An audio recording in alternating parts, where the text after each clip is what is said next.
त्याग का फल बहुत पहले की बात है। एक गांव में एक आदमी अपनी पत्नी के साथ रहता था। उन्हें एक बेटा था, उन्होंने उसका नाम चतुर रखा था। वे बहुत ही गरीब थे। चतुर बहुत कम ही उम्र का था तभी उसके माता पिता मर गए। छोटी उम्र में ही चतुर को नौकरी करनी पड़ी। गांव के कुछ दयाल लोगों ने चतुर की मदद करनी चाही, परंतु स्वाभिमानी चतुर को यह मंजूर न हुआ। उसे किसी की दया नहीं चाहिए। वह एक आदमी के यहाँ गया और उससे नौकरी के लिए बोला। उस आदमी ने उसे एक पैसा वार्षिक की नौकरी पर रख लिया। चतुर को खुशी हुई कि वह अपने पांव पर खड़ा है। खाने कपड़े के साथ वर्ष में एक पैसे मजदूरी की नौकरी पाकर उसने संतोष की सांस ली। चतुर खूब लगन से काम करके अपने मालिक को खुश रखने की चेष्टा करता।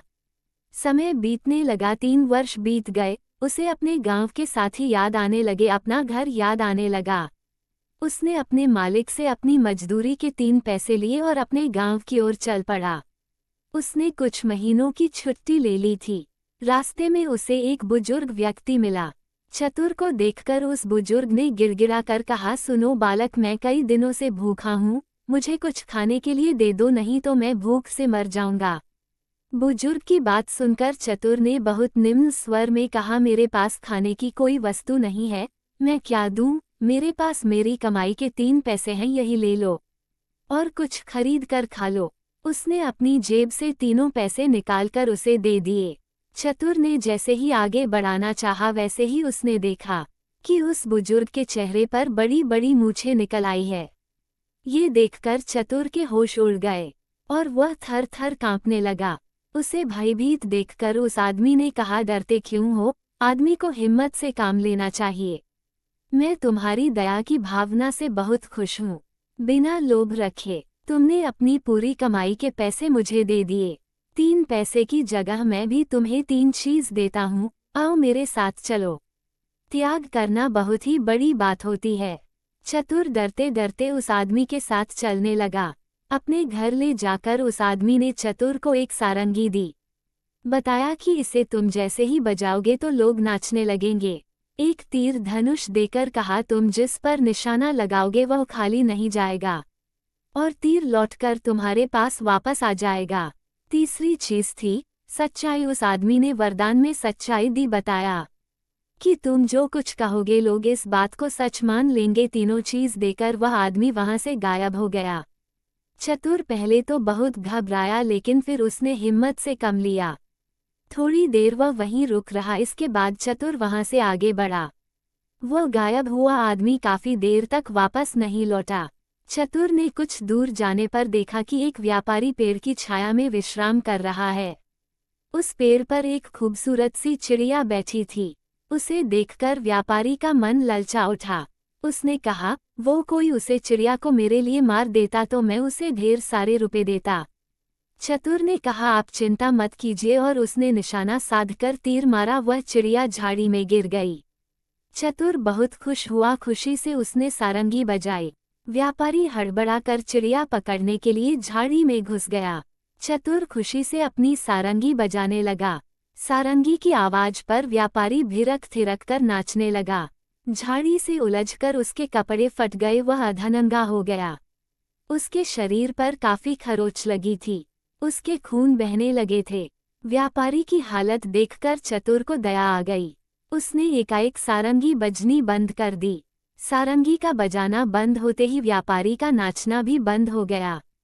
व्यापारी ने उसे थैली भर रुपए दे दिए। इनाम पाकर वो खुशी खुशी घर की ओर बढ़ने लगा।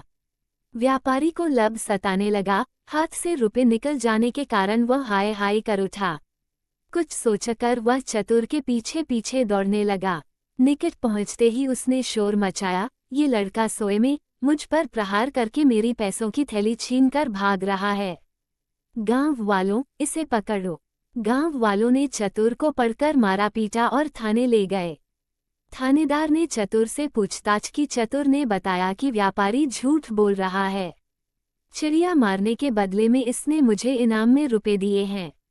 थानेदार ने कहा, एक चिड़िया के मारने के बदले में थैली भर रुपया कौन इनाम देगा? इनाम देने वाले के शरीर में खरोंच कैसे लगेंगे? इसके कपड़े कैसे फटेंगे? तुम जरूर चोर हो, ये सोचकर उसने सिपाही से कहा, इस हाजत में डाल दो। हाजत में बंद करने के लिए सिपाही चतुर को ले चले। चतुर ने मन ही मन कहा, उस बूढ़े ने तीसरी बात गलत बताई। फिर सोचा, जरा सारंगी बजाकर फिर आजमाओ। मुसीबत के समय हिम्मत खोने से काम नहीं चलेगा। वह सारंगी बजाने लगा। वहां उपस्थित सभी लोग नाचने लगे। सभी लोग नाचते नाचते पस्त होने लगे। थानेदार ने कहा, अरे तुम सारंगी बजाना तो बंद करो, मैं अनुनय विनय करता हूँ, तुम्हारी बात पर विश्वास करता हूँ। चतुर ने सारंगी बजाना बंद कर दिया। जैसे ही सारंगी बजना बंद हुआ, वैसे ही सबका नाचना भी बंद हो गया। चतुर ने थानेदार को बताया, मैंने इसी तरह से सारंगी बजाई थी और इस तीर से चिड़िया को मारा था। चिड़िया झाड़ी में गिरी और व्यापारी चिड़िया लेने गया। खुशी से मैंने अभी की तरह सारंगी बजाई और यह व्यापारी बेसुध होकर नाचने लगा था। झाड़ी में इसके कपड़े फटे और शरीर पर खरोंचें लगी। मैंने सारंगी बजाना बंद किया तो इसने ये थैला दी। अगर विश्वास ना हो तो मुझे उसे झाड़ी के पास ले चलिए। आप लोग मैदान में नाचे थे, इसीलिए कपड़े नहीं फटे। चतुर की बातों से थानेदार प्रभावित हुआ। उसने व्यापारी को झाड़ी के पास चलने को कहा। थानेदार की बात सुनकर व्यापारी के होश उड़ गए। वह ठिठक गया और सारी बातें सच सच बता दी। चतुर की सच्चाई से खुश होकर थानेदार ने चतुर को 1 थैली रुपए अपनी ओर से इनाम में दिया। व्यापारी को झूठी नालिश करने के जुर्म में जेल में बंद कर दिया। इसके बाद चतुर खुशी खुशी अपने घर चल पड़ा।